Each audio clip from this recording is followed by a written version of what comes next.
Hello, this is day one of explaining CS180 concepts. I'm mainly doing this to self-study and then also look back on how much I learned. Hopefully by the end of all of this, I won't have to reference my own notes anymore. But first we're going to talk about... Am I covering the camera? I have no clue. It's okay. My resolution for last year was to brush my teeth more consistently. Von Neumann architecture. There was a minute there. Second, we're going to be discussing binary system. I have brushed and flossed and done it all Third, the times my dad just I'm going to talk about almost every arrays. day.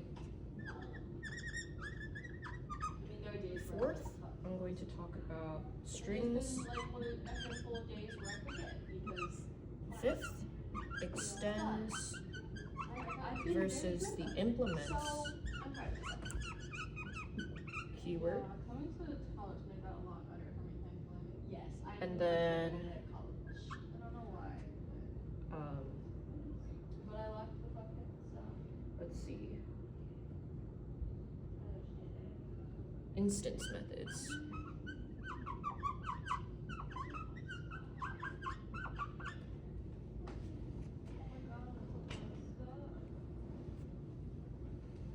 So I'm trying to use active recall.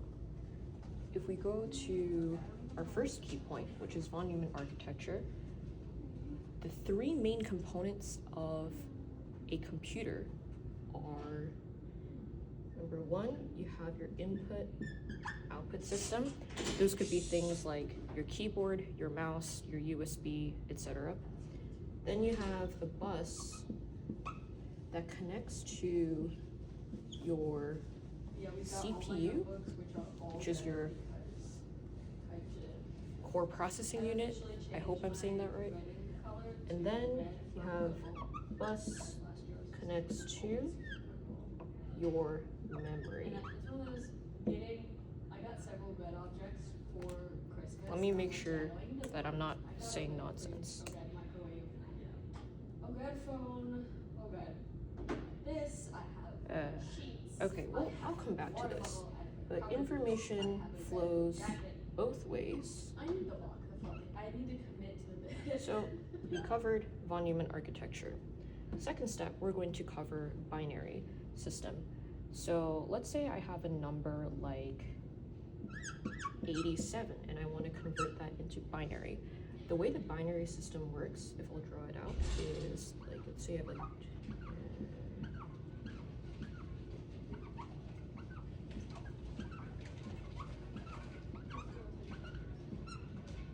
so 2 to the power of 0 is 1, 2 to the power of 2 is 2, 4, 8, 16, 32, 6, wait, did I miss a number?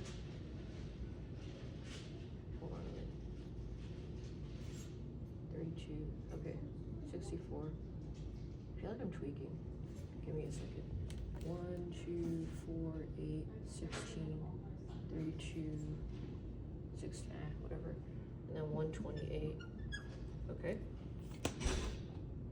Now we want to find numbers that sum up to 87. So we put like a tick mark or a 1 for numbers that help us add up to 87. So 128 is definitely bigger than 87, so we'll just put a 0 here.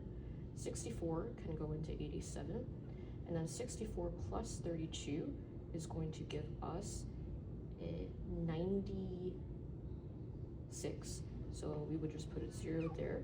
But 64 plus 16 is going to give us 80. Oh, 80. So that will give us a 1. And then we just have to add 7 more.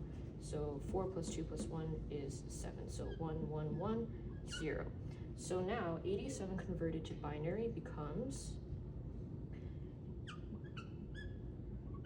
0, 1, 0, 1, 0, 1, 1, 1. So we covered the binary system. Next, we're going to talk about arrays. I wish there was an eraser. There is an eraser.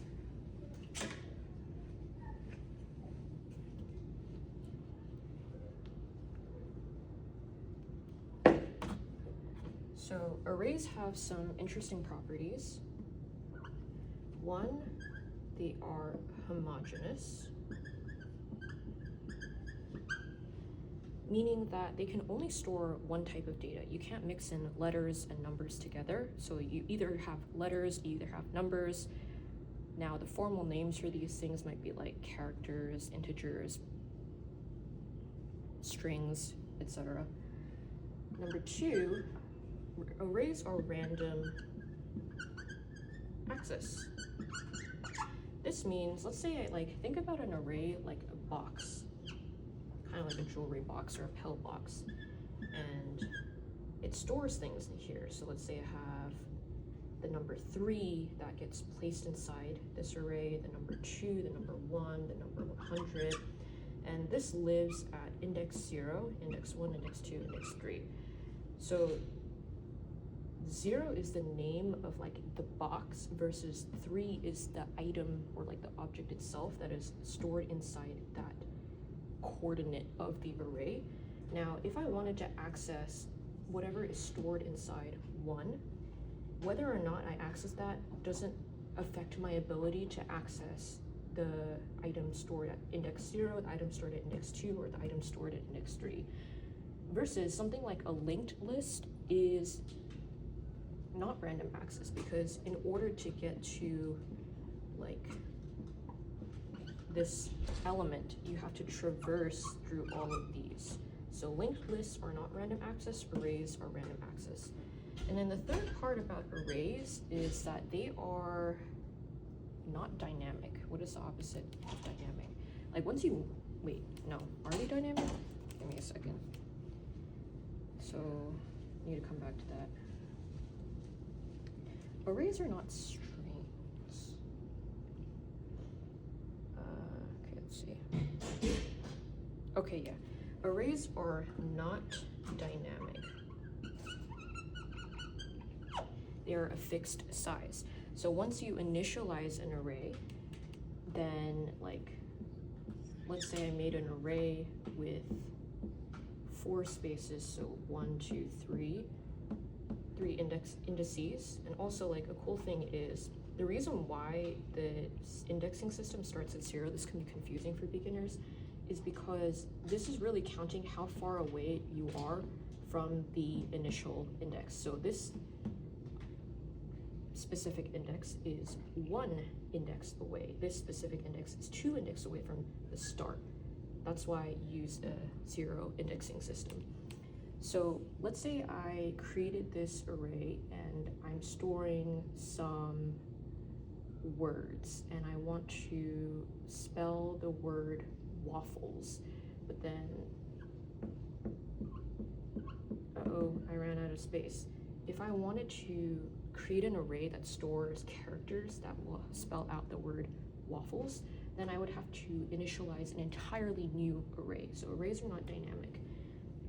Array lists, however, I believe are dynamic, but that's not what we're covering right now. Now, if we want to find how many elements are inside this array, I'm gonna call this array food. It's car. So car array food equals, and then I forget the syntax, but you get the idea.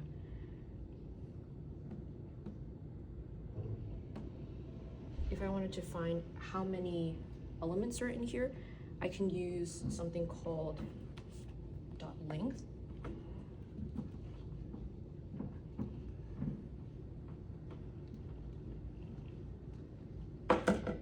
So .length.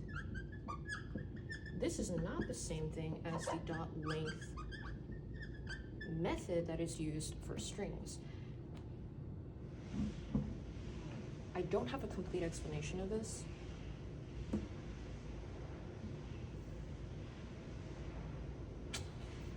Wait a second.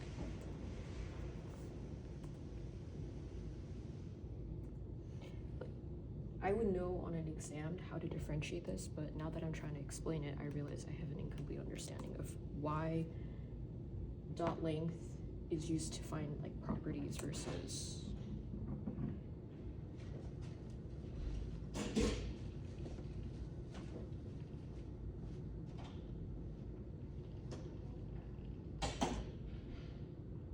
okay, I hope I'm explaining this correctly. With arrays, let's say going back to the waffles example,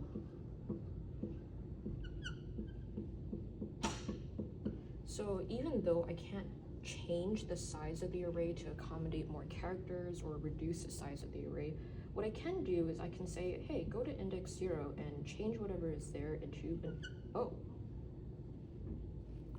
So because of that, we know that arrays are changeable. They are a fixed size, so like they're not dynamic in terms of what they can, they're not dynamic in terms of their size, but they are changeable in terms of what you can store inside the different indices. And because of that, this method is used on strings, which are we're now segueing into section 4. Strings are immutable, which means you can't change a string once you've declared it. You would just be creating a new string. Similar to how you can't change the size of an array once you created it, you can't change the contents of a string once you've created it.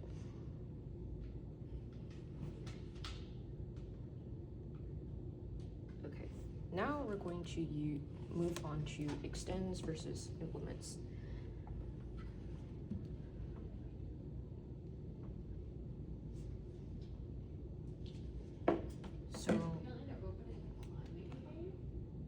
Extends is used for like parent-child class relationships, and what that means is, let's say I have a class like money, like public class money, and then I have another class called like dollar bill. Maybe I have another class called Benjamin, for the $100 bills. So what class dollar bill can do is we can extend money. And the cool thing about money is that you can add money, you can subtract money, money behaves in all sorts of ways. And I have the dollar bill class, which is like a subclass of this big parent class. So dollar bill is a child of money, and dollar bill can extend the behaviors that are already pre-coded into money, so we're not rewriting the same code. So dry is like don't repeat yourself, so dry principles, yes. And then Benjamins can also extend money.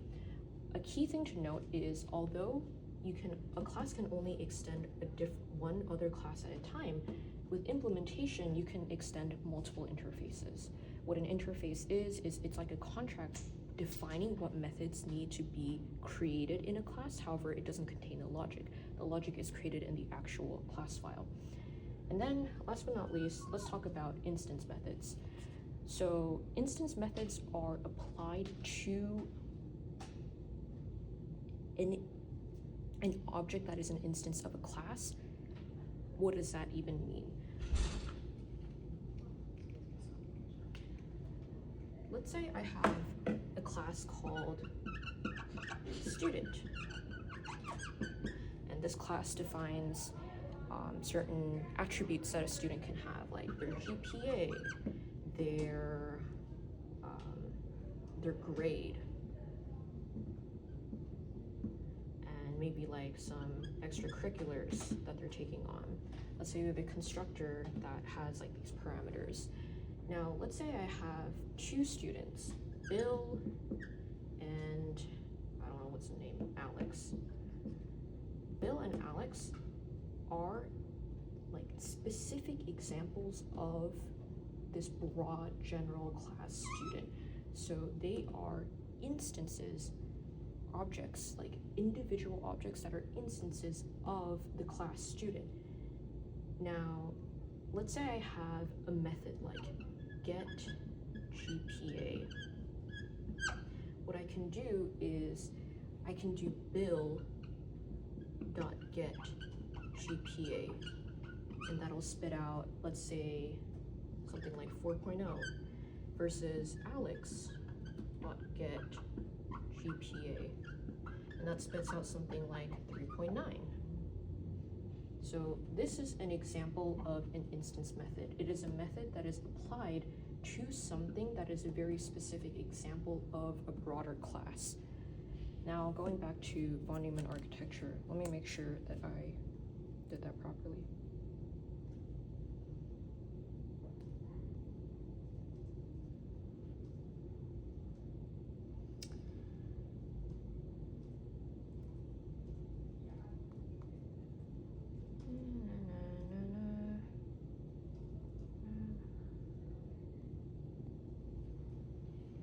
Okay. So here, oh, I got it. We got memory, CPU, central processing unit, not core processing unit, and input-output device. Two-way flow of information. So we just covered von Neumann architecture, how to convert between binaries. Haven't covered anything about negatives, that can come another day. Arrays, strings, extends versus implements, and instance methods. Is this in any particular order? No, I'm just refreshing my own information.